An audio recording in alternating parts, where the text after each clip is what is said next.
मेरे प्रियो, जब हम बीते दिन खराई के विषय में देख रहे थे, इंटीग्रिटी के विषय में देख रहे थे कि कैसे खराई जो है वो एक हृदय की बात है। एक एक जैसे दादी ने आज वचन पढ़ा कि सबसे अधिक अपने मन की रक्षा कर, और इसलिए अपने मन को कंटिन्यूअसली जांचते रहना बहुत इंपॉर्टेंट है। हमारे मन में कुछ विचार यूं ही नहीं आते, और इसीलिए आप देखिए कि जब मैंने दो विषयों को लिया था बीते दिनों में, मैंने आपसे बोला था कि मैं जो सीख रहा हूँ खराई के विषय में, जो परमेश्वर पिता ने मुझे शिक्षा दी है। मैं नहीं बोलता कि ये सिर्फ दो ही विषय हैं खराई के विषय में, लेकिन मैं ये जरूर बोलूंगा कि ये दो विषय हैं खराई के विषय में।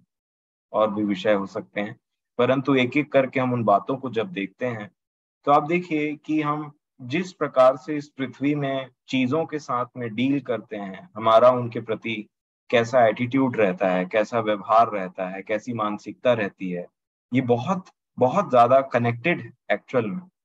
मैं धन्यवाद देता हूँ हमारे आदरणीय हेमंत दादा का, जो उन्होंने एक वचन पढ़ा और उससे मुझे भी मदद मिला। अब देखिए भजन संहिता 15 जो उन्होंने पढ़ा, उन्होंने बात किया कि तेरे पवित्र पर्वत में जाकर के कौन बसेगा, कौन वास करेगा, कौन रहने पाएगा, कौन स्थिर रहेगा वहां पे, उस तंबू में कौन रहने पाएगा। तो उसका जो कनेक्शन है, जो लास्ट पॉइंट उन्होंने टच किया परमेश्वर के वचन के अनुसार, वो पैसा था। वो पृथ्वी की चीज थी कि जो पैसे के साथ ऐसा डील करता है वो रहने पाएगा। अब देखिए कनेक्शन यहाँ पे, ये पवित्र शास्त्र है, उसमें लिखा है। मैं पैसा इसलिए बोल रहा हूं क्योंकि जितनी भी चीजें रिलेटेड है वो पैसे से ही रिलेटेड है। जब हम अब इस पृथ्वी की चीजों को देखते हैं, ऐसे लोग बोलते हैं कि पैसा है तो सब है, क्योंकि पैसे से वो चीजें खरीदी जा सकती हैं, डील किया जा सकता है। तो ये हमारा चीजों के साथ, जो भी चीजें इस पृथ्वी की है, हमारी है या हमारी नहीं भी है, उनके साथ में हमारा कैसा डील, कैसा बर्ताव रहता है, ये खराई को दर्शाता है। और मैं फिर से बोलता हूं कि जब आप इन वचनों को सुनेंगे तो आप 100% ऐसे एश्योर मत रहिएगा कि मेरा जीवन इसके साथ मैच होगा ही, क्योंकि मैं अंदर से बहुत खराब पर्सन हूं और मेरे को इन बातों की जरूरत नहीं है। मैं आपसे रिक्वेस्ट करना चाहूंगा कि जहां कहीं भी आप एक छोटा सा तिनका भी पाए कि आप डाइवर्ट हो रहे हैं परमेश्वर के वचन से, या आपका जीवन ऐसा नहीं है जैसे आज बताया जा रहा है या जैसे लिखा है, जैसे आप परमेश्वर का वचन बोलता है, मैं आपसे निवेदन करूंगा कि ये बहुत इंपॉर्टेंट है कि हम इन बातों के आगे अपने जीवनों को सरेंडर करें, अगर हमारा जीवन ऐसा नहीं है तो। और जैसे भजन संहिता 15 में बोला गया, जो अपना पैसा ब्याज में नहीं देता, जो घूस नहीं, तो ये डीलिंग है, हम कैसे पृथ्वी पे डील करते हैं। क्योंकि जब परमेश्वर के पर्वत की बात होती है, तो वो परमेश्वर के पर्वत की जो बात हो रही है वो स्वर्गीय जगहों की बात है, वो ऊंचे स्थानों की बात है जहां परमेश्वर की उपस्थिति रहती है। तो परमेश्वर की उपस्थिति में कौन पहुंचेगा, जो इस पृथ्वी पे चीजों के साथ कैसा डील करेगा, वो डिटरमाइन करता है। हम कैसा डील करते हैं अपने चीजों के साथ में, अपने संपत्ति के साथ में, ये बहुत ज्यादा कनेक्टेड है, लिंक्ड है कि कैसे परमेश्वर हमारे साथ में ट्रीट करेंगे और कैसे हमें उन चीजों को वो परमेश्वर देंगे। क्योंकि इसको बहुत साफ तरीके से प्रभु यीशु मसीह ने लूका रचित सुसमाचार उसके 16 अध्याय और 10 वचन में बोला था। मैं यहीं से स्टार्ट करना चाहूंगा प्रभु की बात से। लूका रचित सुसमाचार उसका 16 अध्याय और 10वां वचन, यहाँ पे लिखा है, लूका 16 अध्याय और उसका 10वां वचन लिखा है, जो थोड़े से थोड़े में सच्चा है वो बहुत में भी सच्चा है, और जो थोड़े से थोड़े में अधर्मी है वह बहुत में भी अधर्मी है। मैं फिर पढ़ूंगा, जो थोड़े से थोड़े में सच्चा अर्थात विश्वास योग्य, सही वर्ड है इसका, जो थोड़े से थोड़े में विश्वास योग्य है, सच्चा है, वो बहुत में भी सच्चा है, विश्वास योग्य है। और जो थोड़े से थोड़े में अधर्मी है वह बहुत में भी अधर्मी है। इसलिए जब तुम अधर्म के धन में सच्चे न ठहरे, मतलब जब तुम इस पृथ्वी के धन दौलत और चीजों में विश्वास योग्य नहीं ठहरते हो, तो तुम्हें सच्चा धन कौन सौंपेगा। ये एक टेस्टिंग होती है।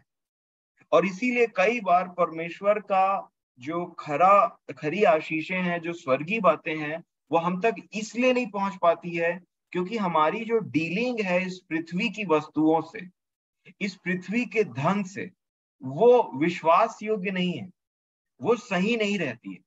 और ये परमेश्वर का मानसिकता प्रभु यीशु मसीह ने प्रकट किया कि स्वर्गीय धन को इससे पहले परमेश्वर मुझे और आपको सौंपे, वो ये जरूर चेक करेंगे कि मैं इस पृथ्वी के धन संपत्ति में कैसा हूं। और चूंकि जब हम जीवन नहीं पाए रहते हैं, परमेश्वर को नहीं जानते, परमेश्वर की शिक्षाओं से अनजान रहते हैं, तो हमारा ये आदत बन जाता है कि पैसों के प्रति एक ऐसा लगाव, एक ऐसा प्रेम और एक ऐसा उसको पाने की चाहत, उसको जमा करने की इच्छा, उसको देख करके बहुत ज्यादा खुश होना, आनंद करना और उसके ऊपर में अपना भरोसा रखना कि पैसा है तो ये काम हो जाएगा, पैसा है तो वो काम हो जाएगा, पैसा नहीं है तो ये काम नहीं होगा। ये हमारी बहुत सी ऐसी आदतें रहती हैं इस पृथ्वी की संपत्ति को लेकर के, जो परमेश्वर की इच्छा के अनुसार में नहीं है। और इसीलिए जब जैसे जैसे हम इन वचनों को देखते, पढ़ते, सुनते और विश्वास से ग्रहण करते हैं, अब देखिए परमेश्वर हमारे हृदयों में, हमारे जीवन में, हमारे सोच विचार में एक चेंज को लाते हैं। हमारा इन चीजों को देखने का जो पर्सपेक्टिव है वो धीरे धीरे ग्रेजुअली चेंज होने लग जाता है। और यही बात मैं आपको समझाना चाह रहा हूं कि प्रभु ने कहा कि इसलिए जब तुम अधर्म के धन में सच्चे न ठहरे, अधर्म मतलब इस पृथ्वी का धन जो हमारा है ही नहीं एक्चुअल में, तो सच्चा धन तुम्हें कौन सौंपेगा। और फिर देखिए 12 में क्या बोला, या और यदि तुम पराये धन में सच्चे न ठहरे। हम सब जानते हैं कि यहाँ पे जो कुछ भी हमारा है वो हमारा है ही नहीं एक्चुअल में, वो पराया है, वो लगता है कि हमारा है। आप देख सकते हैं कि आपके नाम में कोई जमीन है लेकिन वो आपकी है नहीं, क्योंकि जो आपके नाम में है आज वो कल किसी और के नाम में था, तो उसको भी लग रहा था कि ये मेरा ही है। जो सोना हम पकड़े रहते हैं, जो पैसा हम पकड़े रहते हैं, जिस घर में हम रहते हैं, उसको लगता है ये मेरा घर है, ये मेरा है, ये मेरा है। बट एक्चुअल में रियलिटी ये है कि जब तक आप इस पृथ्वी में हैं, वो थोड़े समय के लिए आपको ऐसा लग रहा है कि वो आपका है। आप इस पृथ्वी से चले जाएंगे, कल को कोई अपना नाम चढ़वा लेगा उसमें, उसको लगने लगेगा जैसे आपको लग रहा था कि ये मेरा है। और इसीलिए बाइबल हमको ये बताती है कि हमें हमेशा एक कॉन्सेप्ट रखना चाहिए अपने माइंड में कि हम यहाँ पे एक सोजर्नर, ये हमारा घर नहीं है। हम यहाँ पे एक परदेशी के समान में रह रहे हैं। और परदेशी व्यक्ति ना हमेशा रेंट में रहता है, अपने नाम में कुछ नहीं करता। क्योंकि मैं रेंट में भी रहा हूँ, जहाँ मैं पढ़ता, जहाँ मैं काम करता था, तो रेंट में रहना और अपने घर में रहना में बहुत अंतर होता है। आपका पूरा मानसिकता अलग रहता है जब आप एक किराए के घर में रहते हैं। तो आप देखिए जो बात प्रभु ये बोल रहे हैं कि पराये धन में सच्चे न ठहरे। इस पृथ्वी में हमारा चाल चलन कैसा है चीजों के प्रति, ये दर्शाता है कि हम कितने खरे हैं, कितने विश्वास योग्य हैं। क्योंकि मैं आपको एक और बात यहाँ पे बताना चाहता हूँ कि ये जो खराई शब्द है, इसका विश्वास योग्यता के साथ में ऐसे मेल जोल है। जैसे विश्वास और आशा को हमने देखा था, मेरा विश्वास है आप इस बात को याद करेंगे, वैसे ही खराई और विश्वास योग्यता का बहुत बड़ा संबंध है। और मैं आपको फिर से एक ऐसी बात को बताना चाहता हूं जो बाइबल में नोटेड है, ताकि हम उससे देखें कि जो परमेश्वर, जब अब्राहम को परमेश्वर ने कहा, अब्राम को बोला जब परमेश्वर ने कि मैं, अब्राम डरो मत, मैं तुम्हारी ढाल हूं। तो अब्राम में हमने देखा जब कि उनका जो पैसे के मामले में, जो चीजों के मामले में जो डीलिंग थी, वो कितना स्ट्रांग था। चाहे लूत के साथ हो, चाहे वो सदोम के राजा के साथ हो। और एक और जगह मैं चाहता हूं आप इसको देखें और आइए हम सीखें, क्योंकि हम विश्वास के द्वारा अब्राहम की संतान हैं, प्रभु यीशु मसीह की वंशावली। तो आइए देखें कि अब्राहम ने कैसे डील किया एक जगह में। और वो पाया जाता है उत्पत्ति की पुस्तक और उसका 23 अध्याय। उत्पत्ति 23 निकाल लीजिए और देखिए यहाँ पे जो अब्राहम है, उत्पत्ति 23 अध्याय में अगर आप देखें तो किस प्रकार से अब्राहम ने डील किया, कैसे उन्होंने बर्ताव किया इस पृथ्वी की चीजों के साथ में, और क्या उनका दृष्टिकोण था। हुआ ऐसा कि सारा का डेथ हो गया। एक समय के पश्चात सारा 127 वर्ष जीवित हो रही और उसके बाद उनकी मृत्यु हो गई। अब मृत्यु होने के बाद में, चूंकि अब्राहम हित्तियों के बीच में रहते थे, हुआ ऐसा कि हित्तियों के बीच में उनका कोई भाग, उनका जमीन, कोई जायदाद नहीं था और सारा की मृत्यु हो गई। तो विषय आया कि इनको गाड़ा कहाँ जाए, सारा को। तो जब गाड़ने की बात आई तो डेफिनेटली अब्राहम को एक जमीन की जरूरत थी जहां पे वो सारा को गाड़ सके, दफना सके। तो देखिए 23 में ऐसा लिखा है कि वहां पे वो मर गई और फिर रोने पीटने लगे। और फिर 3 वचन को देखिए, 23 का 3 उत्पत्ति में लिखा है, तब अब्राहम शव के पास से उठकर हित्तियों से कहने लगा, मैं तुम्हारे बीच अतिथि और परदेशी हूं। ये था उनका एक दृष्टिकोण। मैं तुम्हारे बीच में एक अतिथि हूं, एक परदेशी हूं। मुझे अपने मध्य में कब्रिस्तान के लिए ऐसी भूमि दो जो मेरी निज की हो जाए, मतलब वो मेरे नाम का हो जाए। अब देखिए आगे क्या लिखा है कि मैं अपने मृतक को गाड़ कर अपनी आंख की ओट करूं, मतलब उसको दूर करूं अपने पास से। अब आगे क्या लिखा है देखिए, हित्तियों का रिस्पॉन्स देखिए 5 वचन में। हित्तियों ने अब्राहम से कहा, हे हमारे प्रभु, हमारी सुन, तू तो हमारे बीच में बड़ा प्रधान है। क्योंकि वो परमेश्वर के साथ में चलते थे, तो अन्य जातियों के बीच में भी उनका नाम परमेश्वर ने बड़ा किया। और फिर इनकी बात देखिए, हमारी कब्रों में से जिसको तू चाहे अपने उसमें अपने मृतक को गाड़, हम में से कोई तुझे अपनी कब्र के लेने से न रोकेगा कि तू अपने मृतक को उसमें गाड़ने ना पाए। मतलब कोई नहीं रोकेगा तुझे, तुझे चाहिए तू ले ले, हमारे हम में से तू जिस नाम ले बस, कि किसका खेत चाहिए, कौन सा जगह चाहिए, हम में से एक भी व्यक्ति नहीं नहीं रोकेगा तुझे। ऐसा उन्होंने अब्राहम को ऑफर किया। मैं चाहता हूं आप अपने जगह में अब्राहम को रख करके देखें, और आपके पास में ऐसा ऑफर आया। तो 7वें वचन में लिखा है कि तब अब्राहम उठकर खड़ा हुआ और हित्तियों के सम्मुख जो उस देश के निवासी थे दंडवत करके कहने लगा। अब्राहम ने दंडवत किया और कहने लगा, यदि तुम्हारी यह इच्छा हो कि मैं अपने मृतक को गाड़ कर अपनी आंख की ओट करूं, यदि तुम्हारी यही इच्छा हो, यदि तुम्हारी यही इच्छा हो, ऐसा कहा उन्होंने कि मैं मृतक को गाड़ूं और ऐसा करूं, तो क्या लिखा है, तो मेरी प्रार्थना है कि सोअर के पुत्र एप्रोन से मेरे लिए विनती करो। क्या बोलो, कि वह अपनी मकपेला वाली गुफा जो उसकी भूमि की सीमा पर है, उसका पूरा दाम लेकर मुझे दे दे। ध्यान देखिए, यहाँ पे अब्राहम को उन्होंने ऑफर किया कि जिसका खेत चाहिए उसको ले ले, पैसे की बात नहीं हुई थी। इसका मतलब वो कहीं ना कहीं अब्राहम को फ्री में ऑफर कर रहे थे, क्योंकि उन्होंने कहा, हे हमारे प्रभु, तू हमारे बीच में प्रधान है। इंग्लिश में लिखा है, you are a prince of God. वो उसको परमेश्वर के नाम से जानते थे, और परमेश्वर के नाम से जानने के चलते उन्होंने कहा, हे हमारे प्रभु, ये तू जो जमीन बोलेगा वो हम तुझको दे देंगे। परंतु अब्राहम ने क्या बोला, जो फ्री में आ रहा था उसको अब्राहम ने बोला, नहीं, अगर तुम्हारी यही इच्छा है कि मैं ऐसा करूं, तो मैं इसको पैसे दे करके मोल लेना चाहूं। आज इस पृथ्वी में बहुत सी चीजें फ्री में मिलती है। जहां फ्री में मिलती है हमारा ओपिनियन चेंज हो जाता है। मान लीजिए 2 ऐसे प्रोडक्ट हैं, एक के साथ कुछ फ्री नहीं है परंतु एक के साथ कुछ फ्री है, तो हमारा ध्यान ऑटोमेटिकली शिफ्ट हो जाता है कि क्या फ्री मिल रहा है इसके साथ में। और परंतु अब्राहम वैसे नहीं थे, और इसीलिए आप देखिए जहां फ्री की बात आती है ना, जहां पैसे नहीं देना पड़ते हैं, वहां हम खुशी से पार्टिसिपेट करना चाहती, कुछ तो फ्री में मिले। इसके साथ आप एक आध कुछ फ्री में नहीं दे देते। कई बार ऐसा लगता है कि ज्यादा कुछ खरीदा, इतना पैसा हुआ तो बोलते हैं इतना पैसा का हमने खरीदा, कुछ फ्री में दे देते, इसके साथ में कुछ फ्री में मिल जाता।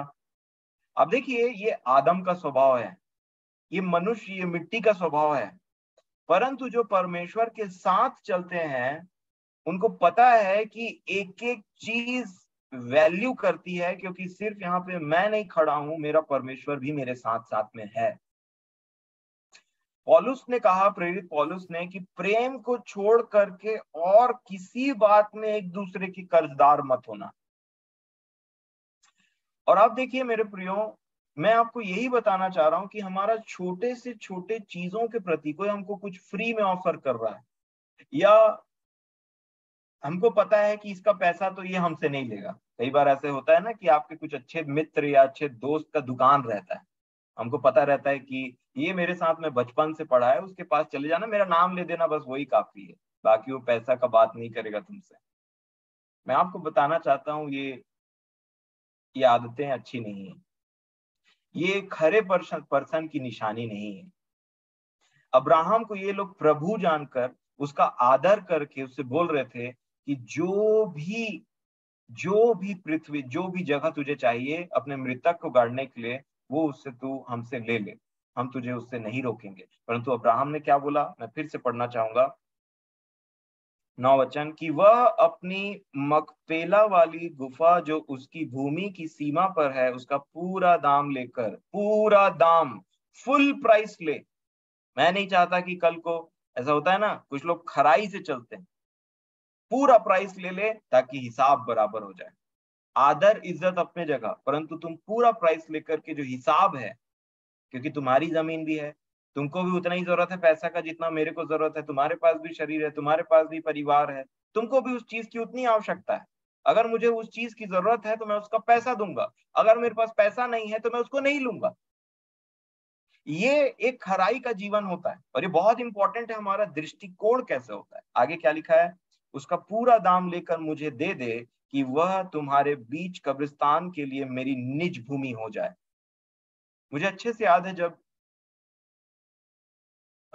जब ऐसा कुछ होता है कि परमेश्वर पिता का जो आत्मा है ना, वो आपको याद दिलाता है, वो आपको चिताता है कि कहाँ कहाँ मैंने और आपने पैसों के लेन देन में गड़बड़ी की। और यही हुआ था जब प्रभु यीशु मसीह जक्कई के पास में गए, तो उसको अपना पूरा हिस्ट्री याद आ गया, और वो ठीक हिसाब बैठा करके उन्होंने बोला, मैंने जिसको के साथ में ठीक नहीं किया, उसको मैं एक के बदले 4 गुना वापस कर दूंगा। और आप देखिए कि ये जो हिसाब है, ये जो रिटर्निंग वाली बात है, ये एक्चुअल में मनुष्य अपने आप से नहीं जान सकता। ये परमेश्वर की उपस्थिति उस जगह में आनी है, उसके जीवन में आनी है, तब वो हिसाब किताब और अपनी चीजों के बारे में उसको समझ में आता है। और इसीलिए यहाँ पे जितने भी ऐसा बेईमानी किए रहते हैं, या फिर कुछ ऐसा बात रहता है जिसको हम ठीक करना चाहते हैं, मुझे अच्छे से याद है कि परमेश्वर पिता ने मेरे जीवन में ऐसा अनुग्रह किया कि पहले जो मेरा पैसों को लेन देन का दृष्टिकोण था, पहले जो आदतें थी, पहले जो ऐसे था कि कैसे भी ले लिया जाए, बस लेना लेना लेना, और ये ध्यान नहीं देना कि हम किसी को ठग रहे हैं या फिर किसी के साथ में झूठ बोल रहे हैं या फिर कैसा कर रहे हैं। अब देखिए परमेश्वर पिता ने मेरे जीवन में ऐसा अनुग्रह किया कि इवन जब मैं ऐसे सब्जी या फिर कुछ ऐसा खरीदने जाता हूँ, जैसा मैं एक दिन बाजार के लिए गया, तो वहां पे मैंने देखा कि अधिकतर आदत रहता है लोगों का कि अगला 10 रुपए बोल रहा है तो हम उसको 5 रुपए एटलीस्ट बोले। तो अगला भी दिमाग लगाया रहता है कि मेरे को ये जितने भी खरीदने आते हैं ना, वो 5 रुपए तो कम करा ही लेंगे, या 10 रुपए, तो 10 रुपए बढ़ा के बोला जा। तो वो लोग भी 30 का 40, और फिर इधर से भी जो जा रहा है वो 40 को 30 करना, ये सब गुड़ा भाग में लगे रहते हैं। और अगर आप उस चीज को ध्यान से देखेंगे और घर आएंगे बाजार करके, तो मैं आपको बताऊं, आप अगर ध्यान से देखेंगे तो आप 40 50 100 रुपए से ज्यादा नहीं बचा पाएंगे, कितनों भी आप अगले के साथ में कुछ भी कर लीजिए। तो मैंने जब इन चीजों को देखा, तो इससे पहले कि मैं बोलता थोड़ा कम कर दीजिए, मैं समझता हूँ परमेश्वर पिता ने मेरी सहायता की, अनुग्रह किया मुझ पर अपने आत्मा के द्वारा, कि वहां पर मुझे बोला, मुझे समझाया कि जब मेरे प्रियो, जब हम किसी को देते हैं ना, किसी गरीब को, तो हम मान के चलते हैं कि हम किसी गरीब को दे रहे हैं। बट अगर आप उन लोगों को देखेंगे जो जो सक्षम नहीं है, और जो इस प्रकार से अपने सब्जी भाजी और किसी भी चीज को बांटते रहते हैं ताकि उनका जो घर चले, और उनके साथ में ऐसा है कि उसके ऊपर डिपेंडेंट रहते हैं, और उनसे भी मैं कॉलर पकड़ करके 5 रुपए कम करा लूं, या फिर कुछ ऐसा बोल करके कि चलो चलो हो गया देते हैं, और फिर उसको नहीं दूं, और बोलते थे कई लोग, मैं देखा है बाजार में कि बाजार में बोलते रहते नहीं नहीं इसका 10 रुपए ज्यादा हुआ, आप कम दिए हैं, तो अगला बोलते रहता है अरे नहीं नहीं हटाओ, ऐसे करके। मैं आपको बताना चाहता हूं कि वैसे लोग खराई का जीवन नहीं जीते हैं। और मुझे परमेश्वर पिता ने जो सिखाया वो मैं आपको बता रहा हूँ कि जब मैं उनको देता था और मैंने प्राइस को कम करने की बात नहीं की, तो मैंने अपने मन में ये ठाना कि प्रभु आप जानते हैं कि मैं किस हृदय से इस व्यक्ति को दे रहा हूं, और चाहे दुनिया मुझे कुछ भी समझे, कैसा भी मेरे प्रति उनका व्यू हो, परंतु मैं जानता हूं कि आपने मेरे मन को रोक रखा है कि मैं इनके साथ में बार्गेनिंग ना करूं। ये निश्चित बात है कि कई जगह आप बार्गेनिंग करते हैं क्योंकि आपको पता है कि अगला उस चीज के लिए सक्षम है, और कई जगह आपको लगता है तो आप उससे वो चीज बात करते हैं, बट कई जगह आपको परमेश्वर पिता रोकते हैं कि इनसे एटलीस्ट बार्गेनिंग मत करो 5-10 रुपए के लिए, 5-10-20-50-100 रुपए के लिए, अगर आप उस चीज के लिए सक्षम है तो। और इसलिए मैं समझता हूं कि पैसों के साथ जो हमारा डीलिंग है, इन मटेरियलिस्टिक चीजों के साथ में हमारा जो डीलिंग है, इस पृथ्वी की चीजों के साथ में हमारा जो डीलिंग है, कैसे हम उनके साथ में बर्ताव करते हैं, ये बहुत महत्वपूर्ण है। और इसीलिए मैं आपको एक सजेशन दूंगा कि हम कोशिश करें कि अधिकतर ये जो फ्री के बात है और ये सब चीजें से हम इनसे बचे रहें, और पूरा पूरा दाम लेकर के चीजों को लेना और खराई से चलना, ये बहुत इंपॉर्टेंट है मेरे प्रियो। और मैं आपको एक बात और बता दूं, ये बहुत लोगों के लिए मजाक की बात हो सकती है आज के डेट में, क्योंकि खराई हर किसी के बस की बात नहीं, क्योंकि ये वो क्वालिटीज है परमेश्वर के लोगों की जो इस पृथ्वी पे आपको ढूंढने से शायद ही मिले। बहुत कम लोग हैं जो परमेश्वर की खराई के साथ में चलते हैं। और आप देखिए इसके बाद में क्या हुआ 10वें वचन में, एप्रोन तो अब्राहम ने एप्रोन का नाम लिया था कि एप्रोन से विनती करो, और एप्रोन एक्चुअल में वही भीड़ में बैठा हुआ था। 10वें वचन में देखिए क्या लिखा है, एप्रोन तो हित्तियों के बीच वहां बैठा हुआ था, इसलिए जितने हित्ती उसके नगर के फाटक से होकर भीतर जाते थे, उन सबों के सामने उसने अब्राहम को उत्तर दिया। उसने भी बोला, अब देखिए ये क्या ऑफर कर रहा है, हे मेरे प्रभु, ऐसा नहीं, मेरी सुन। उन्होंने ऐसा नहीं क्यों बोला आपको पता है? क्योंकि अब्राहम ने बोला था मैं फुल प्राइस पे करूंगा उसका, तो ये उन्हीं के बीच में बैठा तो बोला हे प्रभु ऐसा नहीं। क्या बोला आगे, मेरी सुन, वह भूमि मैं तुझे देता हूं और उसमें जो गुफा है वह भी मैं तुझे देता हूं, अपने जाति भाइयों के सम्मुख मैं उसे तुझको दिए देता हूं, अतः अपने मृतक को कब्र में रख। पैसे की बात हुई, उसने बोला मैं दे देता हूं, अब रख ले जाके, वो तेरा हो गया, मैं बोल दिया अपने जाति भाइयों के बीच में। उसने पैसे की बात नहीं किया। परंतु एक बार फिर से आप अब्राहम के एटीट्यूड को देखिए, 12 वचन में क्या लिखा है, तब अब्राहम ने उस देश के निवासियों के सामने दंडवत किया, और फिर उसको ऐसे ही नहीं रख लिया। 13 वचन में क्या लिखा है, और उनके सुनते हुए एप्रोन से कहा, यदि यदि तू ऐसा चाहे तो मेरी सुन, उस भूमि का जो दाम हो वह मैं देना चाहता हूं। फिर से एक बार दाम के विषय में बोला, और बोला कि मैं उस दाम को देना चाहता हूं, उसे मुझसे ले ले। तब तो जब तक दाम नहीं लेगा तब तक मैं अपने मृतक को वहां तब मैं अपने मृतक को वहां गाड़ूंगा। उन्होंने बोला दाम ले, और जब लास्ट में विवश कर दिया, तब जाकर के जो एप्रोन था उसने बोला कि 400 शेकेल है। क्योंकि सुनिए क्या लिखा है 14 वचन में, एप्रोन ने अब्राहम को यह उत्तर दिया, हे मेरे प्रभु, मेरी बात सुन, उस भूमि का दाम तो 400 शेकेल रुपया है, पर तेरे और मेरे बीच में यह क्या है? ये पैसे की बात तेरे और मेरे बीच में कहां से आ गई? वो यहां तक उन्होंने कन्वर्सेशन को लेकर के गए। अब फिर बोला अपने मृतक को कब्र में रख। फिर लिखा है 16 वचन में, अब्राहम ने एप्रोन की मानकर उसको उतना रुपए तौल दिया। लास्ट में अब्राहम ने पैसे दिए। जिसका जमीन है वो बोल रहा है कि मुझे पैसे नहीं चाहिए, परंतु लास्ट में अब्राहम ने उसका पूरा पूरा पैसा चुकाया, और तब जाकर के वो काम किया। मेरे प्रियो, मैं यहाँ पे आपको यही बोलना चाह रहा हूँ, आज भी बहुत से ऐसे लोग हैं, जैसा बोला गया, जो जो ब्याज में पैसा देते हैं। क्यों? अगर आप उन ब्याज में पैसे देने वालों को ये सब बात बताएंगे ना, तो आपके ऊपर में हंसी करेंगे, आपका ठट्ठा उड़ाएंगे। तुमको नहीं देना है तुम मत करो, हमको ऐसा क्यों बोलते हो, ऐसा बोलेंगे। उसी प्रकार मैं आज जो बातें आपको बता रहा हूं वो परमेश्वर की वो बातें हैं जो उन्होंने अपने लोगों में इसलिए डाला कि उसको वो जिए, वैसा करें, उनके बारे में लिखा जाए और आने वाली पीढ़ी उसके बारे में पढ़े और उसको अपने जीवन में लागू करे। क्योंकि अब्राहम एक कौन था? एक प्रॉफिट थे, एक भविष्यवक्ता था, यहाँ पे लिखा हुआ है। और उसी को अगर प्रकाशित वाक्य में आप पढ़ेंगे तो लिखा है भविष्यवक्ताओं के आत्मा का परमेश्वर, ऐसे लिखा है। तो ये बहुत इंपॉर्टेंट है, ये कोर वैल्यूज जो आपको खराई, अगर आप खराई के विषय में जानना चाहते हैं, इन चीजों को अपने जीवन में लागू करना चाहते हैं, तो ये आपके लिए शिक्षाएं हैं। ये आपको चूज करना है कि आप इससे मुंह मोड़ते हैं या इन बातों को अपने हृदय में रखते हैं। निश्चय अगर कोई ऐसा व्यक्ति इन चीजों को देख रहा हो और उसके मन में खराई ना हो तो बोल रहा होगा, अरे अब्राहम को 400 शेकेल देने की क्या जरूरत थी इसके लिए, वो तो उसको फ्री में दे रहा था, बिना मतलब का 400 दे दिया उसको। 400 शेकेल मतलब वो एक बड़ा अमाउंट था।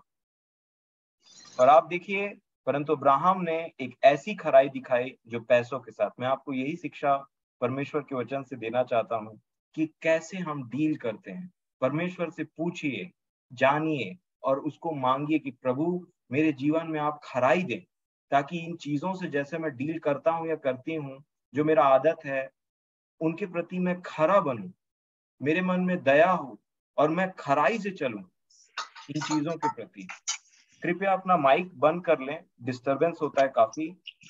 ये ईयरफोन में लगा के रखा हूं तो कान में। प्रभु आपको आशीष दें। अब देखिए, ये तो रही पैसों के विषय में, चीजों के विषय में खराई की बात। और जो नेक्स्ट बात है खराई के विषय में, ये भी एक बहुत ही अहम बात है, बहुत ही इंपॉर्टेंट बात है, जिसको प्रभु यीशु मसीह ने भी महत्व दिया था। मैं चाहता हूं कि फिर से आप नीति वचन 2 अध्याय में वापस आएं और आप देखें कि खराई के विषय में क्या लिखा है। नीति वचन उसका 2 अध्याय और उसका 16 वचन। नीति वचन 2 और उसका 16 वचन।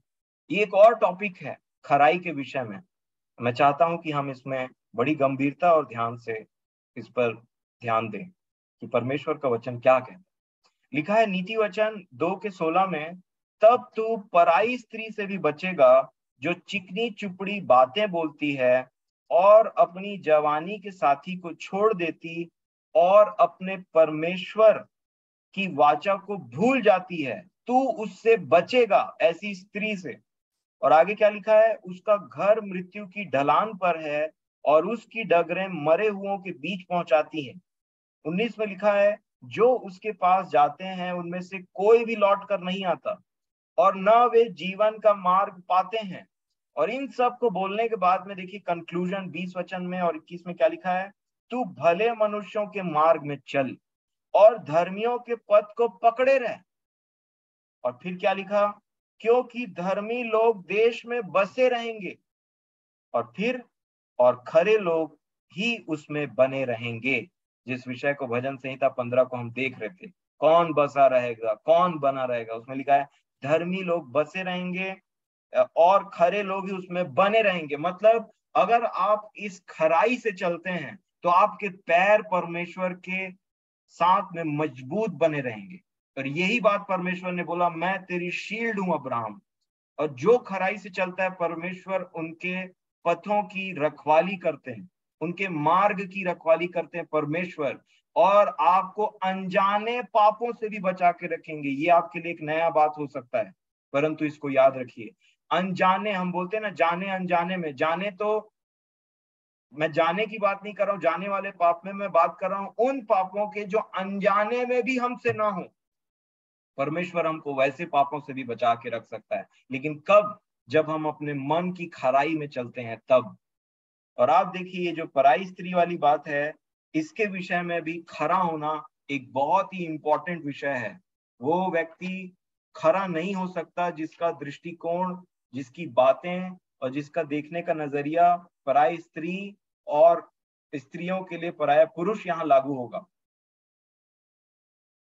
ऐसा ही एग्जाम्पल फिर से उत्पत्ति में दिया गया है।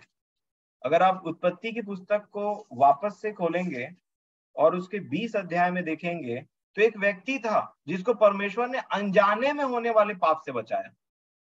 और क्यों बचाया? क्योंकि वो खरा व्यक्ति था, उसने खराई से काम किया था। मैं चाहता हूं आप इस वचन को ध्यान से देखें।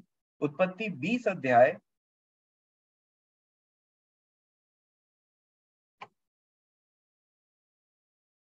और आप इसको पढ़ लीजिएगा पूरा। मैं 3 वचन से आपके सामने पढ़ना चाहूंगा। हुआ ऐसा कि अब्राहम एक पराये देश में थे और वहां पे एक व्यक्ति था जो प्रधान था। और अब्राहम की पत्नी इतनी सुंदर थी सारा कि जैसे ही उस शहर में अब्राहम ने अपनी पत्नी के साथ में एंटर किया, लोगों ने प्रधान के पास में ये खबर पहुंचाया कि एक बहुत ही सुंदर स्त्री इस देश में, इस जगह में एंटर की है। और वो सुंदर स्त्री इतनी सुंदर है, इतनी सुंदर है कि उसकी प्रशंसा उन्होंने उसके प्रधान के सामने में किया। और ये बात भी बताया कि वो स्त्री का पति नहीं है, वो स्त्री के साथ में जो व्यक्ति है वो उसका भाई है एक्चुअल में, क्योंकि अब्राहम ने सारा को ऐसा बोलने के लिए बोला था। और इतना बोलना हुआ कि वो व्यक्ति ने एक्चुअल में सारा को अपने पास में बुलाया। अब देखिए 3 वचन में क्या लिखा है। ये सब होने के बाद, उसका नाम अबीमेलेक था उस व्यक्ति का। ये सब होने के बाद क्या लिखा है उत्पत्ति 20 के 3 में, रात को परमेश्वर ने स्वप्न में अबीमेलेक के पास आकर कहा, सुन, जिस स्त्री को तूने रख लिया है उसके कारण तू मर जाएगा, क्योंकि वह सुहागिन है। ये अपने आप में इतना बड़ा स्टेटमेंट है, अगर आप इसकी गंभीरता को समझें। एक एक सुहागिन स्त्री, अगर एक पुरुष एक सुहागिन स्त्री के ऊपर में दृष्टि करे या उसको बुरे नजर से देखे, जो प्रभु यीशु मसीह ने समझाया सिखाया, और उस स्त्री को जानते हुए भी कि ये एक हस्बैंड की वाइफ है, ये स्त्री एक ब्याही हुई स्त्री है, सुहागिन है, उसके चलते मृत्यु आती है। अगर उस स्त्री को किसी ने वैसे नजर से देखा या वह उसके बारे में वो उस डायरेक्शन में भी जा रहा है, तो ये परमेश्वर ने कहा कि तूने क्या लिखा है, सुन, जिस स्त्री को तूने रख लिया है उसके कारण तू मर जाएगा, तेरा डेथ हो जाएगा। इवन उस जगह के उस वो जो अबीमेलेक था, उसका जो जिस जगह का प्रधान था, उस जगह के प्रधान के अंडर में जितने लोग आते थे उनकी स्त्रियों का कोख बंद हो गया था। आप आगे पढ़िएगा इसके बारे में। उसने उसको अब सारा को अभी तक छुआ भी नहीं, परंतु सिर्फ रखने के चलते परमेश्वर ने उस जगह के सारे स्त्रियों के कोख को बंद करके रख दिया था, जिसकी वजह से उनके ऊपर बड़ा भय छा गया। अबीमेलेक को बोला था, यदि तू इस स्त्री को छुएगा तो तू मर जाएगा, you are a dead man.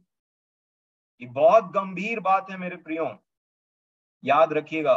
मैं आपको विशेष करके स्मरण दिलाना चाहता हूं कि जितने आप बॉलीवुड, हॉलीवुड और इन जगहों को देखते हैं, सीरियल देखते हैं, और उनमें जिन स्त्रियों को आगे रखा जाता है, जिसपे लोग मोहित हो जाते हैं बहुत ज्यादा, वो किसी की पत्नियां हैं।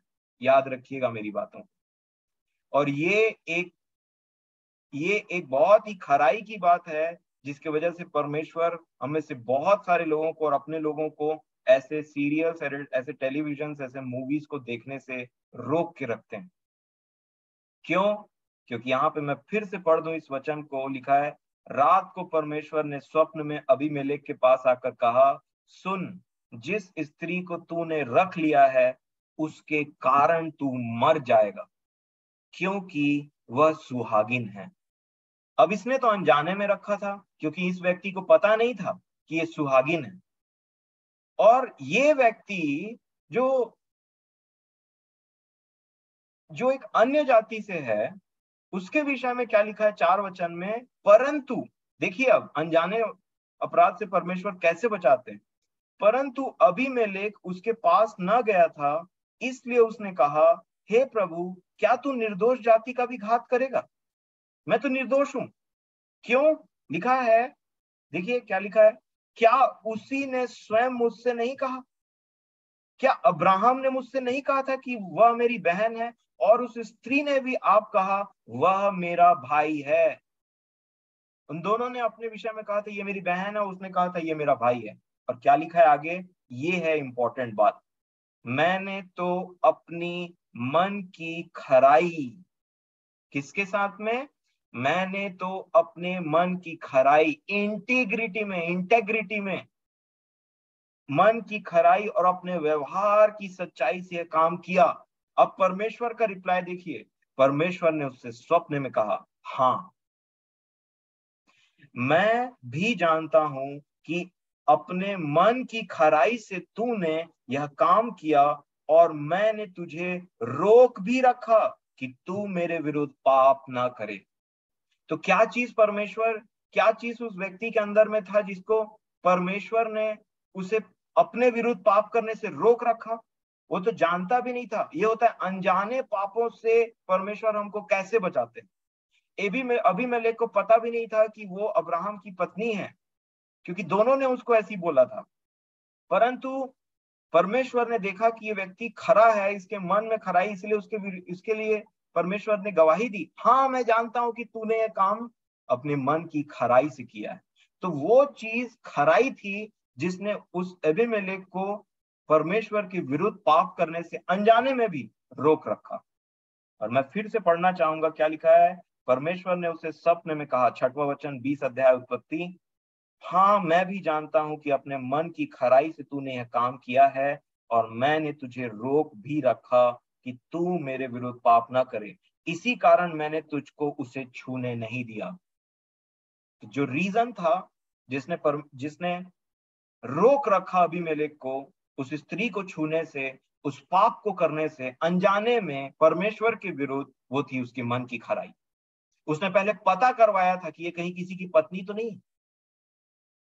और ये दर्शाता है कि अगर मेरे मन में खराई है, अगर मेरे मन के अंदर में उन स्त्रियों को, क्योंकि मैं एक पुरुष हूं, दूसरी स्त्रियों को देखने की तमीज है, और मुझे पता है कि कहाँ देखना है, कहाँ नहीं देखना है, कैसे देखना है, क्या सोचना, क्या नहीं सोचना, और कितना उस चीजों से अलग रहना है, तो ये मुझे खराई सीखनी चाहिए जो परमेश्वर का वचन मुझे और आपको सिखाता है।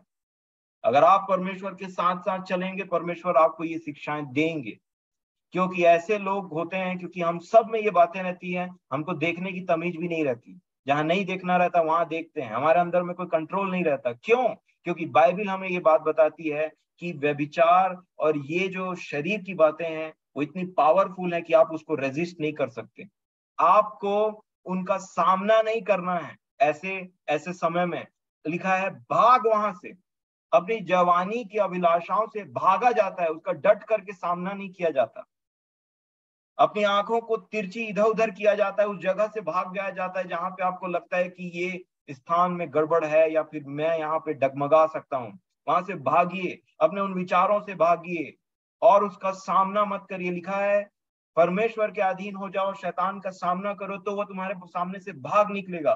परंतु एक्चुअल में इन विषयों में ऐसा लिखा है कि अपनी जवानी की अभिलाषाओं से भाग, उनको रेजिस्ट मत करो वहां खड़े होकर के। यूसुफ वहां से भागा, रेजिस्ट नहीं किया। और इसलिए ये खराई हमारे अंदर में होनी चाहिए। अगर नहीं है तो परमेश्वर से मांगिए। और ये इतना होना चाहिए, इतनी खराई होनी चाहिए, इसको प्रभु ने एक्चुअल में सही तरीके से बताया। अगर तेरी दाहिनी आंख तुझे ठोकर खिलाए तो इसे निकाल करके फेंक दे। इतना स्ट्रिक्ट रहे अपने आंखों के विषय में, अपने विचारों के विषय में। या ये चीजें हमको व्याकुल, परेशान, विचलित कर देनी चाहिए जब तक हम इन विषयों पर जय नहीं पा लेते।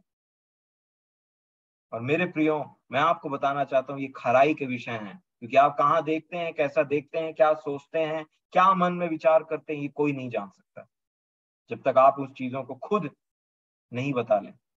और इसलिए मैं आपको एक एग्जाम्पल देना चाहता हूँ। ये तो एक ऐसा एग्जाम्पल है कि जितने आप खरे बने रहेंगे, जितने आप इन चीजों से भागेंगे, उन चीजों को नहीं देखेंगे, उनमें रेजिस्ट नहीं करेंगे, वहां से भाग जाएंगे, उतना इंटेग्रिटी आपके अंदर में उत्पन्न होगा।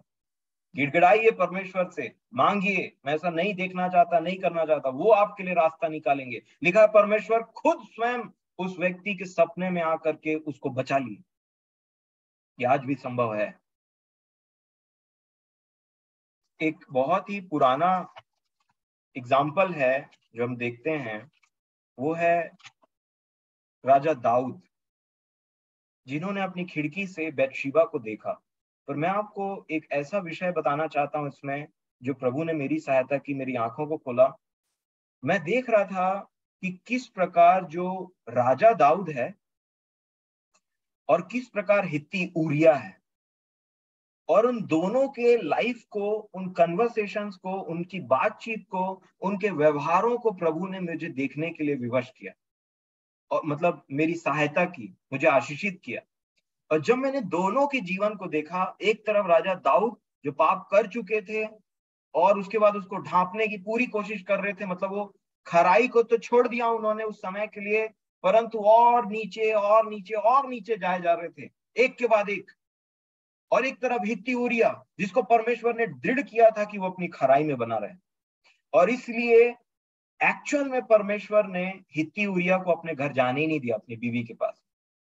ये मेरा मानना है, क्योंकि जिस प्रकार से एबीमेलेक को उन्होंने बचाया, उसी प्रकार से आप देखिए हित्ती ऊरिया को भी उन्होंने रोक के रखा। क्योंकि हित्ती ऊरिया अपनी वाइफ के पास में चला जाता तो एक्चुअल में बात ही कुछ और होता। मैं चाहता हूं कि आप मेरे साथ में दूसरा शमूएल की पुस्तक निकालें और आप ये बात को देखें, मनन करें, इसमें सोचें, और प्रभु आपको समझ दें, आशीष दें। और अगर आप भी यदि खराई के मार्ग में चलना चाहते हैं सचमुच में, तो मेरा विश्वास है कि प्रभु जरूर आपकी सहायता करेंगे और आपको अपने सामर्थ्य से वो बचा करके रखेंगे कि आप किसी के विरोध में पाप ना करें। दूसरा शमूएल की पुस्तक, उसका 12 अध्याय, 12 नहीं 11 अध्याय निकालिए।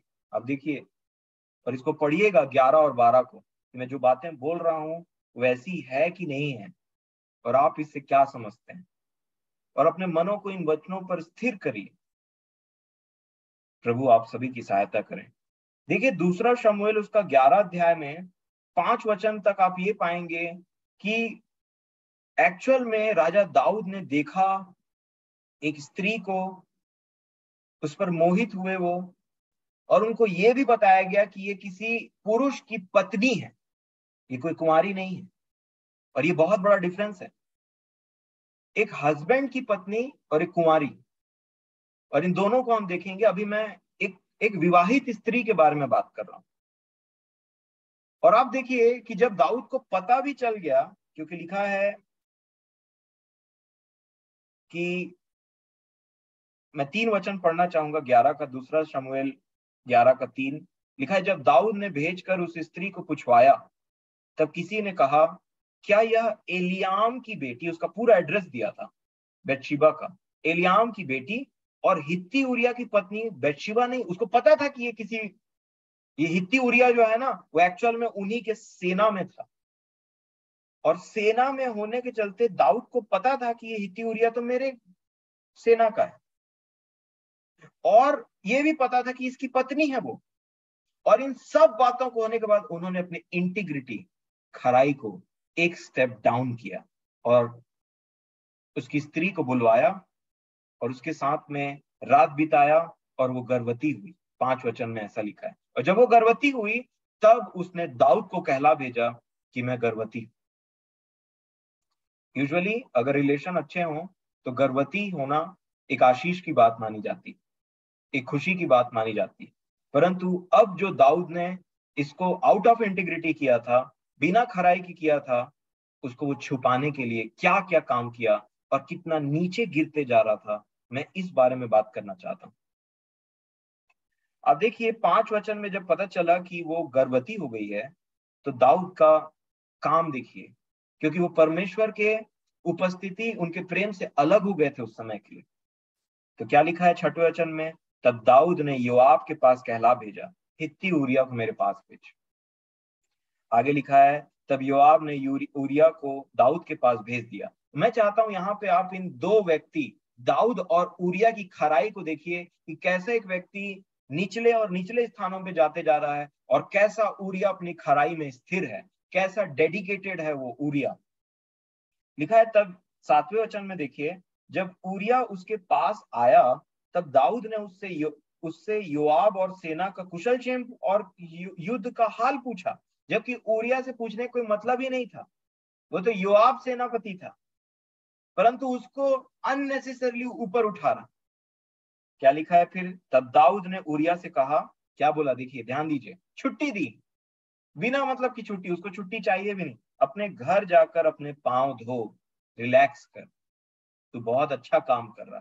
फिर क्या लिखा है? और उरिया राजभवन से निकला और उसके पीछे राजा के पास से कुछ इनाम भेजा गया, कुछ इनाम भेजा गया, अननेसेसरी इनाम। कई कई बार जो गिफ्ट्स हमको मिलते हैं, जो फ्री चीज मिलते हैं, जो भी इनाम मिलते हैं, उसमें डाउट उत्पन्न होता है, भाई अगला इतना मेहरबान क्यों हो रहा है? वो चीज उरिया के साथ में भी थी, उसके पीछे पीछे उसने और सिर्फ उरिया को बुलाया। ऐसा तो कोई काम नहीं किया था उरिया ने जिसकी वजह से उसकी प्रतिष्ठा की जाए। ऐसा तो काम कोई किया नहीं था उरिया ने, ना ही वो सेनापति था। सेनापति तो योआब था, जोआश था, जोआब था। अब देखिए, उसका एक अनयूजुअल बिहेवियर था कि तू जा। उसको मेन क्या था? छुट्टी दे दिया, इनाम भेजा कि अब घर जाए और अपनी पत्नी के साथ में टाइम स्पेंड करे। क्या लिखा है? अब उरिया का एटीट्यूड देखिए। मेरा पूरा विश्वास है कि परमेश्वर ने इसको रोक करके रखा था। 9 वचन में क्या लिखा है? परंतु उरिया अपने स्वामी के सब सेवकों के संग राजभवन के द्वार में लेट गया और अपने घर नहीं गया। फिर क्या लिखा? जब दाऊद को यह समाचार मिला उरिया अपने घर नहीं गया, तब दाऊद ने उरिया से कहा, क्या तू यात्रा करके नहीं आया? इतना चिंता एक बार फिर से। मैं आपसे पूछता हूं कि क्या सिर्फ उरिया यात्रा करके आए थे, कि उनके साथी में, उनके सोल्जर गैंग में और भी लोग थे? उनके साथ तो ऐसा व्यवहार नहीं हो रहा था, परंतु उसकी पत्नी के चलते उसके साथ एक स्पेशल ट्रीटमेंट हो रहा था। परंतु उससे डिनाई किया उरिया ने, राजा की बात को डिनाई कर दिया। और क्या लिखा है? क्या तू यात्रा करके नहीं आया? तू अपने घर क्यों नहीं गया? एक पर्टिकुलर व्यक्ति के लिए राजा का बहुत ज्यादा कंसर्न। आगे क्या लिखा है? उरिया ने दाऊद से कहा, इसकी बात को सुनिए, ये इसको खराई बोलते हैं, इसको ईमानदारी बोलते हैं। जब संदूक अर्थात परमेश्वर की उपस्थिति, परमेश्वर के संदूक के अंदर में क्या था? परमेश्वर का व्यवस्था, परमेश्वर की उपस्थिति उसको माना जाता था। जब संदूक और इज़राइल मतलब परमेश्वर का घराना, परमेश्वर और परमेश्वर का घराना और यहूदा झोपड़ियों में रहते हैं, और मेरा स्वामी योआब जो सेनापति था और मेरे स्वामी के सेवक खुले मैदान पर डेरे डाले हुए हैं, तो क्या मैं घर जाकर खाऊं पीऊं और अपनी पत्नी के साथ सोऊं? ये थी उरिया की खराई। ये हो नहीं सकता। आगे क्या लिखा है? तेरे जीवन की शपथ और तेरे प्राण की शपथ कि मैं ऐसा काम नहीं करने का, मैं नहीं जाऊंगा, मैं यही सोऊंगा अपने जाति जाति भाइयों के साथ। उसका डेडिकेशन उस संदूक के प्रति, अपने परमेश्वर के प्रति इतना था, बोला संदूक यहाँ है तो मैं नहीं जाऊंगा, परमेश्वर की उपस्थिति यहाँ है तो मैं नहीं जाऊंगा, इजरायली लोग यहाँ है तो मैं नहीं जाऊंगा, यहूदी झोपड़ी में सोते हैं तो मैं नहीं जाऊंगा, मेरा सेनापति योआब यहाँ है तो मैं नहीं जाऊंगा। तेरे जीवन की शपथ, अब चाहे तू मुझे खिला पिला, अब चाहे तू मुझे गिफ्ट दे, मैं घर नहीं जाऊंगा। तो मेरे प्रियो, ये खराई को दर्शाता है। आगे क्या लिखा है? अब दाऊद एक स्टेप और नीचे गए। एक व्यक्ति अपने खराई में अड़िग है, परंतु दूसरा व्यक्ति जो है अपनी बिना खराई में नीचे नीचे नीचे जाया जा रहा है। अब दाऊद ने क्या किया देखिए 12 वचन में।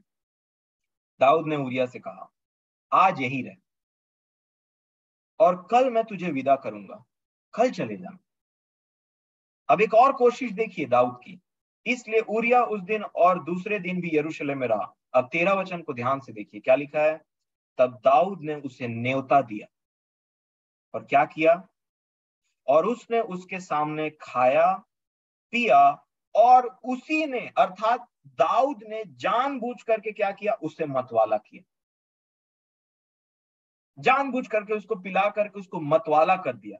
मतवाला मतलब कोई आदमी अपना सेंस खोए, मतलब कंट्रोल लूज करे। जब उसने देखा कि हित्ती उरिया जो है वो अपने होश में जब है, तो इतना अड़िग है इस चीज के प्रति, इतना ईमानदार है, इतना खराई से बातचीत कर रहा है, तो दाऊद के पास में एक और स्टेप जा करके दाऊद ने किया, क्या किया? उसको खिलाया, उसको पिलाया, उसको मतवाला किया, ताकि वो अपना कंट्रोल लूज करे, उसको अपनी पत्नी याद आए, अपनी पत्नी के पास में जाए, और जो कर्म मैंने किया है वो इसके कारण कैसे ना कैसे छुप जाए। परंतु एक बार फिर राजा दाऊद का ये प्लानिंग फेल हो गया। क्या लिखा है आगे? उसने उसे मतवाला किया और सांझ को वो अपने स्वामी के सेवकों के संग अपनी चारपाई पर सोने को निकला, परंतु अपने घर न गया। वो गया ही नहीं अपने घर। और मैं आपको बताऊं, ये अपने अपने अपने दोस्त लोगों के साथ में सो रहे थे, अपने संगी भाई लोगों के साथ में सो रहे थे, तो वो लोग गवाह थे कि ऊरिया हमको छोड़कर अपने घर गया ही नहीं। तो उसकी पत्नी उससे प्रेग्नेंट हो कैसे सकती है? और इस तरीके से परमेश्वर ने ऊरिया को रोक रखा, क्योंकि उसका ध्यान संदूक इजरायली और यहूदी और अपने सेनापति और राजा के ऊपर में था। इसको बोलते हैं खराई। और अगर यूरिया अपने घर चले जाता राजा के उन गिफ्ट को लेकर के, उन खाना पीना को करके, तो राजा का ये पाप जो था वो कभी सामने नहीं आ पाता, और ना ही वो पश्चाताप करता, और ना ही परमेश्वर के साथ उसका मेल मिलाप हो पाता। हाँ, इसीलिए परमेश्वर ने जानबूझ करके छिपे हुए कामों को प्रकट कर दिया, क्योंकि वो चाहते थे कि दाऊद जो है उसका मेल मिलाप मेरे साथ में हो। भले गुस्सा थे, परंतु प्रकट किया। जब दाऊद ने अपनी गलती को माना मेरे प्रियो, तब क्या बोला परमेश्वर के दास ने कि परमेश्वर ने तेरा पाप दूर किया है, तू नहीं मरेगा। ये परमेश्वर की इच्छा थी राजा दाऊद की। और मैं आपको बताना चाहता हूं, इसके पश्चात राजा दाऊद का वो एटीट्यूड आप देखिए, सुनिए, समझिए कि इसके पश्चात जो राजा दाऊद का एटीट्यूड बना, वो क्या था आपको पता है? मैं मर जाऊंगा लेकिन कभी ऐसा काम नहीं करूंगा। और ये मैच करता है प्रभु यीशु मसीह के उस शब्द से, उन वचनों से कि यदि तुझे तेरा आंख ठोकर खिलाए तो उसे उखाड़ के निकाल के फेंक दे। मतलब तू मर जा लेकिन ऐसा काम मत कर। और जब हमारा पाप के प्रति ये एटीट्यूड हो जाए कि मैं मर जाऊंगा लेकिन ये काम नहीं करूंगा, मैं आपको बताना चाहता हूं परमेश्वर आपको जाने और अनजाने पापों से बचा करके रखे। आप देखिए पहला राजाओं की पुस्तक, उसका 1 अध्याय,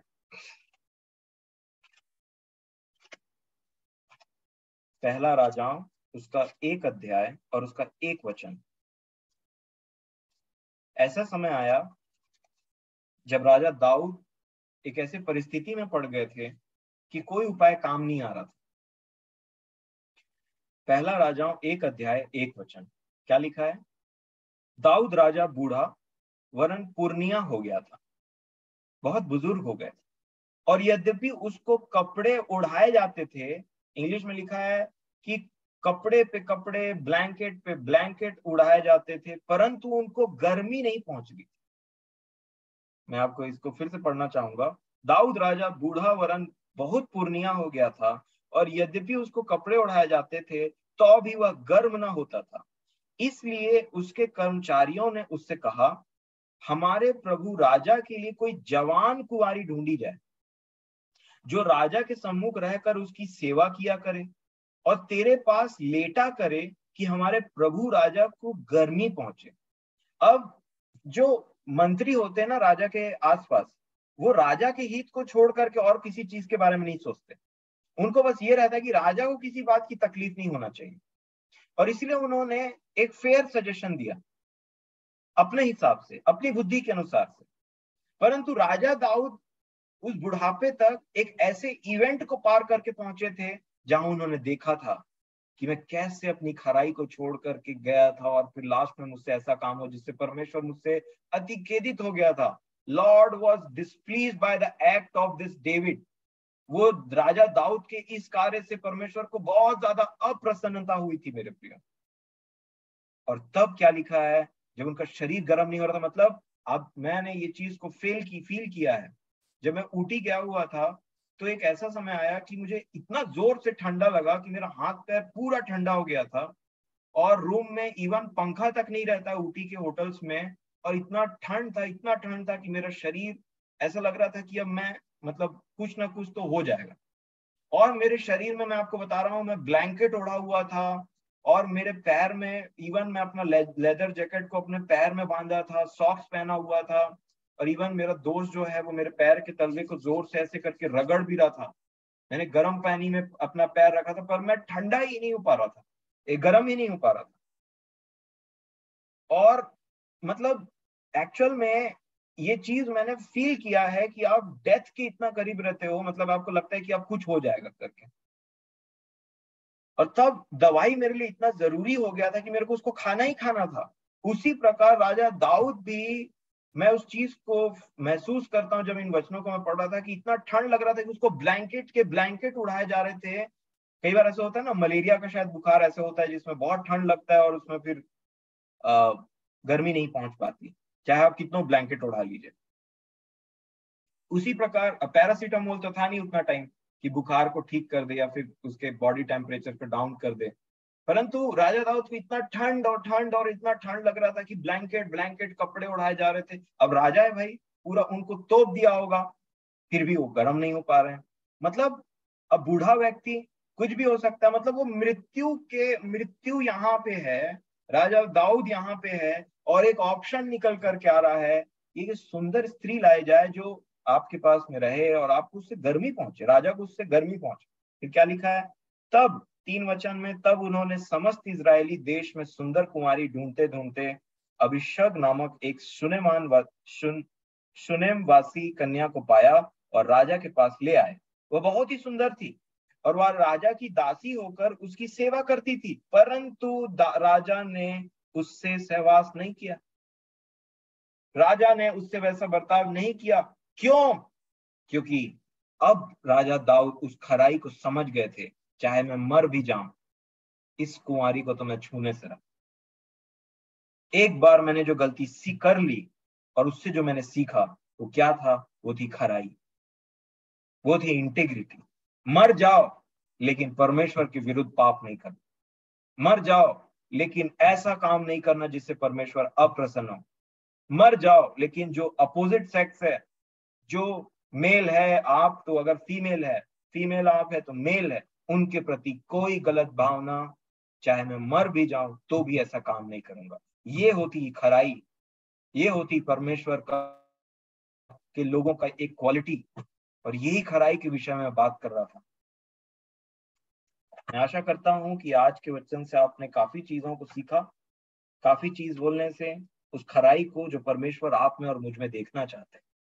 और एक व्यक्ति का एग्जाम्पल और दूंगा मैं, जिसको हमने बहुत अच्छे से पिछले दिनों देखा, अय्यूब 31 अध्याय। और फिर हम आज के इस विषय को खत्म करेंगे। देखिए अय्यूब उसका 31 अध्याय में,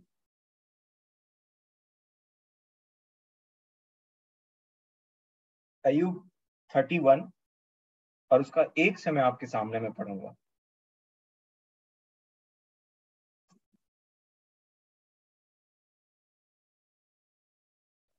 अय्यूब की पुस्तक 31 अध्याय उसका 1 वचन में लिखा है, अय्यूब का चाल चलन देखिए, वो परमेश्वर के साथ रहते रहते।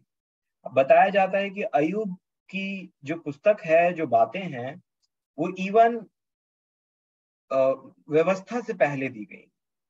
वो बहुत पहले का पुस्तक है जो बीच में डालने की वजह से सीक्वेंस थोड़ा सा गड़बड़ा गया।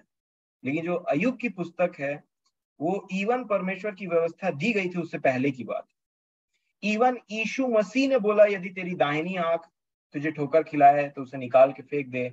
इससे पहले कि यीशु मसीह ने बात किया इंटीग्रिटी के बारे में, खराई के बारे में, वो एबीमेलेक था जो परमेश्वर के भय के कारण उस खराई तक पहुंच पाया।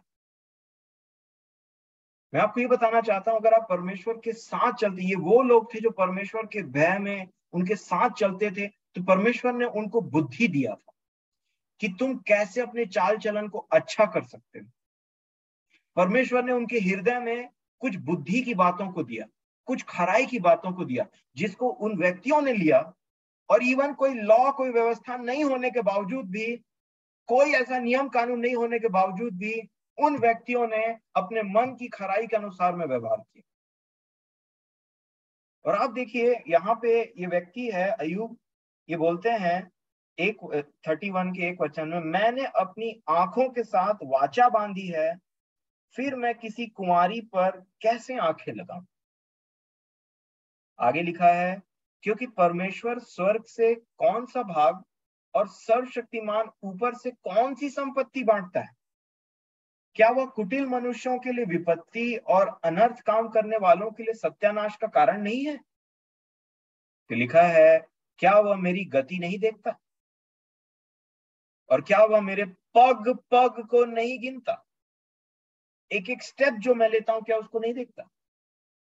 लिखा है यदि मैं व्यर्थ चाल चलता हूं या कपट करने के लिए मेरे पैर दौड़े हों, तो मैं धर्म के तराजू में तौला जाऊं, ताकि परमेश्वर किसको जान ले? परमेश्वर मेरी खराई को जान ले। और खराई कहां से स्टार्ट होती है? हृदय से। खराई कहां से स्टार्ट होती है? परमेश्वर के सामने, मनुष्यों के सामने नहीं। यहाँ किसी मनुष्य का बात भी नहीं आया, क्योंकि आयुब ने बोला परमेश्वर स्वर्ग से मुझे कौन सा भाग देगा। जब अपनी खराई का वर्णन कर रहे थे तो मनुष्य आया भी नहीं। मनुष्य के साथ कैसा चाल चलन है मेरा, वो जरूर आया। अयूब ने बोला मैंने अपनी आंखों के साथ में वाचा बांध करके रखा है और परमेश्वर मेरी खराई को तौले। दानियल में क्या हुआ था? परमेश्वर के तराजू में तौला गया और बहुत हल्का पाया गया, क्योंकि देयर वाज नो इंटीग्रिटी, कोई खराई नहीं थी। आप चाहते हैं कि आप भी परमेश्वर के तराजू में तौले जाएं और इतने हल्के पाए जाएं कि भूसी के समान में उड़ाए जाएं? नहीं मेरे प्रियो, जो आपको परमेश्वर के तराजू में वेट देगा, वजन देगा, वो है परमेश्वर की ओर से प्रोवाइड किया हुआ खराई जो उसने सिखाया। जब हम ऐसी खराई के साथ में चलते हैं, तो यहाँ पे व्यक्ति कहता है, 6वें वचन को मैं फिर पढ़ूंगा, तो मैं धर्म के तराजू में तौला जाऊं, ताकि परमेश्वर मेरी खराई को जान ले, मनुष्य नहीं परंतु परमेश्वर। आगे क्या लिखा है? यदि मेरे पग मार्ग से बहक गए हों और मेरा मन मेरी आंखों की देखी चाल चला हो, या मेरे हाथ को कुछ कलंक लगा हो, तो मैं बीज बोऊं परंतु दूसरा खाए, वरन मेरे खेत की उपज उखाड़ डाली जाए। यदि मेरा हृदय किसी स्त्री पर मोहित हो गया हो और मैं अपने पड़ोसी के द्वार पर घात में बैठा हूं। हित्ती उरिया और दाऊद मोहित हुआ, फिर घात करने लगा। पहले बहुत अच्छा बिहेव किया उसके हस्बैंड से और लास्ट में उसको मार दिया। पहले गिफ्ट भेजवाया, पहले उसको खिलाया पिलाया, मतवाला किया, और जब देखा नहीं बन रहा है तो जो दाऊद के हार्ट में था, उसने बोला योआब को, इसको सबसे गंभीर युद्ध में सबसे सामने कर देना, और जब इसको सामने करेगा तो पीछे हट जाना ताकि ये मर जाए।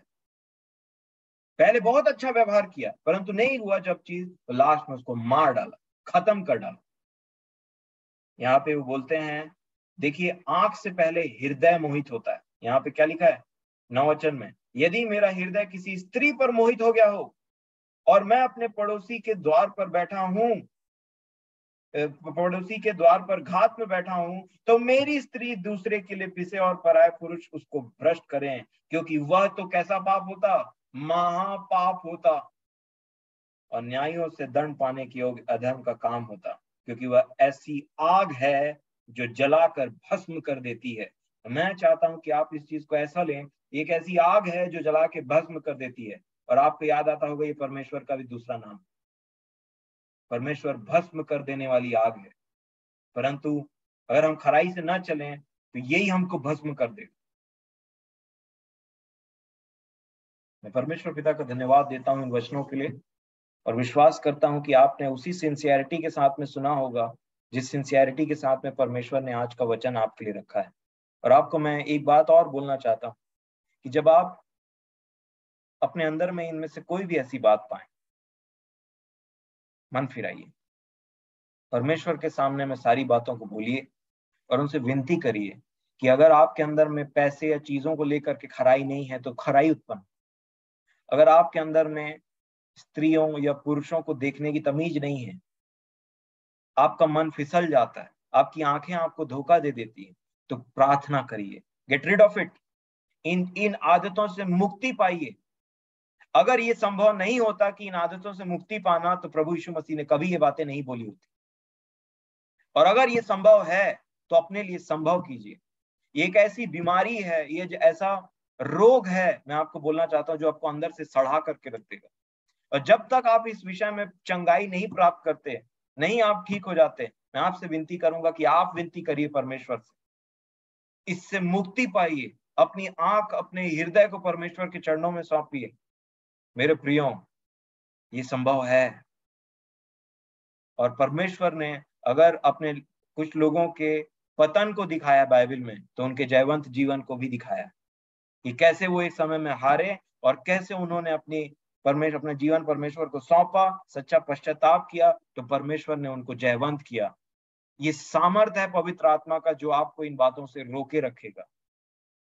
परमेश्वर पिता प्रभु यीशु मसीह के नाम से, जिनको सारे स्वर्ग और पृथ्वी का अधिकार दिया गया है, आपकी सहायता करें, आपकी मदद करें। परंतु ये तभी इस चीज पर जय पाने का सबसे पहला स्टेप ये है कि आप ईमानदार बने।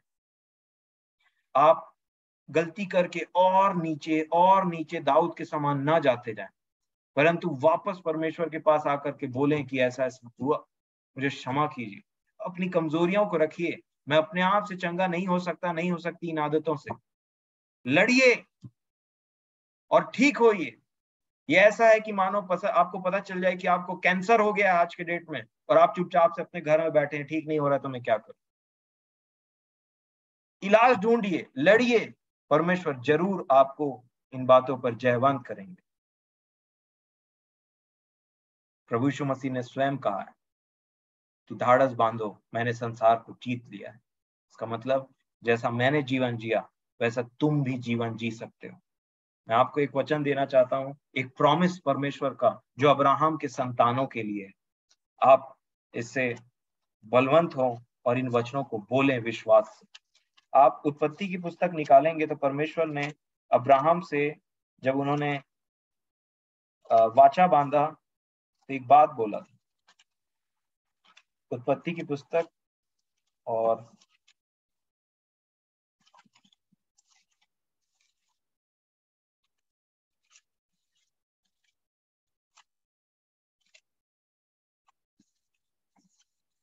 उसका 22 अध्याय, उत्पत्ति 22,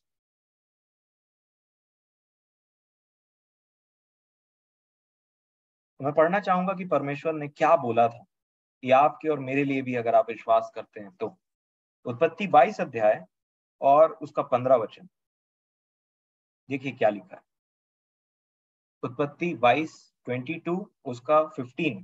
फिर यहोवा के दूत ने दूसरी बार स्वर से अब्राहम को पुकार के कहा, यहोवा की यह वाणी है कि मैं अपनी ही शपथ खाता हूं, जो बदल नहीं सकता और जो ना झूठ बोल सकता है। मैं अपनी यह शपथ खाता हूं कि तूने जो यह काम किया है कि अपने पुत्र वरन अपने इकलौते पुत्र को भी नहीं रख छोड़ा, इस कारण मैं निश्चय तुझे आशीष दूंगा। और वो आशीष क्या होगी? और निश्चय तेरे वंश को आकाश के तारागण और समुद्र के तीर के की बालू के किनकों के समान अनगिनत करूंगा। और ये देखिए आशीष क्या है, ये आशीष, और तेरा वंश अपने शत्रुओं के नगरों का अधिकारी होगा। कौन है हमारा शत्रु? आप भली भांति जानते हैं। तेरा वंश मतलब अर्थात अब्राहम का वंश जो उसकी लीक पर चले। तेरा वंश अपने शत्रुओं के फाटकों का अधिकारी होगा। तेरा वंश अपने शत्रुओं के नगरों का अधिकारी होगा। तो ये पॉसिबल है, ये परमेश्वर का वादा है। लिखा है, ये मैं अपनी शपथ खा के कहता हूं, तेरा वंश अर्थात मैं और आप क्या होगा? अपने शत्रुओं का, अपने शत्रुओं के नगरों का अधिकारी होगा।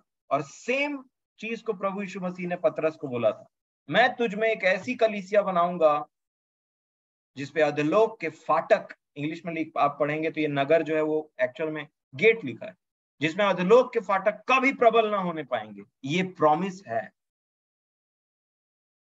और मैं चाहता हूं आप इन वचनों को जरूर बोलें कि तेरा वंश अर्थात मैं, ये मेरे बारे में लिखा है, तेरा वंश अपने शत्रुओं के नगरों का अधिकारी होगा, उस पर राज्य करेगा। परमेश्वर पिता आप सभी की सहायता करें, मेरी सहायता करें। और जैसा हमने बीते दिनों पढ़ा कि परमेश्वर मुझे हर एक बुराई से छुड़ाएगा और अपने राज्य में सकुशल प्रवेश कराएगा, प्रभु यीशु मसीह के नाम से, आमीन। प्रेमी परमेश्वर पिताजी, हम आपके नाम का धन्यवाद करते सराहते हैं और अपने हृदय को और अपने भीतरी बातों को आपके सम्मुख लाते हैं। पिता, जब हम अपने जीवन को देखते हैं तो अपने जीवनों में खराई जैसा कुछ नहीं पाते। हम अपने जीवन में देखते हैं कि आपके वचन के अनुसार हम में से बहुत सी ऐसी बातें हैं हमारे जीवन में जो आज भी पूरी होना बाकी, परंतु हम आपको धन्यवाद देते हैं कि जब ऐसी बातें आपके वचन से, प्रभु यीशु मसीह के अनुग्रह से ये बातें हम तक पहुंचती है, आप हमें बलवंत करते हैं। वो खराई जो हमें पहले कभी नहीं पाई जाती थी, अब हमें दिखाई देती, और जब वो खराई हमें दिखाई देती है तो उससे आपके नाम की महिमा होती है। आपके शत्रुओं का अति तिरस्कार होता है आपके सामने में, और इसलिए हम आपसे विनती करते हैं कि हमारे हृदय में आप अपनी खराई को भेजें। हम आपके सामने में बड़ी खराई से चलें, चाहे कोई देखे या ना देखे। हम आपको अपना भाग समझें, हम आपको अपना ढाल समझें, और हमारा भरोसा आप पर रहे। हमें हर प्रकार की खराई से परिपूर्ण करें, और पिताजी, जो बातों की कमी घटी हमारे जीवन में पाई जाती है उसे आप पूरा करें। हमें से जितने आज आपके समीपी में झुकते हैं कि हमें वो खराई नहीं जो आज हमने सुना, हमें वो खराई नहीं जो हृदय में आपके वचन के अनुसार पाई जानी चाहिए, आप हमारी सहायता करें। या आपका वादा है अब्राहम के वंश से जो प्रभु यीशु मसीह पर विश्वास करने के द्वारा हम भी उस वंश में आ जाते हैं, कि हम अपने शत्रुओं के नगर के अधिकारी हों। आप हमें अधिकारी बनाएंगे। जब हम आपके समीपी में अपने सच्चे हृदय को रखते हैं तो आप हमें तुच्छ नहीं जानते, परंतु आप दया करते हैं, और हमारी निर्बलता में आप हमें सामर्थ्य देते हैं। आपका आत्मा हमारी सहायता करे पिताजी। हम एक उस सामर्थ्य में जिएं, उस पावर में जिएं जो पवित्र आत्मा में है, उस पावर में जिएं जो मनुष्य से असंभव है, परंतु आपके आत्मा के द्वारा बहुत ही ईजिली आप उस चीज को कॉन्कर कर सकते, हम उस चीज को कॉन्कर, उस पर जय पा सकते हैं। हमें से हर एक प्रियों की सहायता करें जो अपने हृदय और सच्चे हृदय को आपके समीपी में रखते हैं, जितने सुनते हैं, जितने इसके बाद इस विषय में आपसे प्रार्थना करते हैं। आप विनती प्रभु यीशु मसीह के नाम से सुनिए, दया कीजिए हम पर, ताकि हम आपके पुत्र के पहचान में और बढ़ते चले जाएं।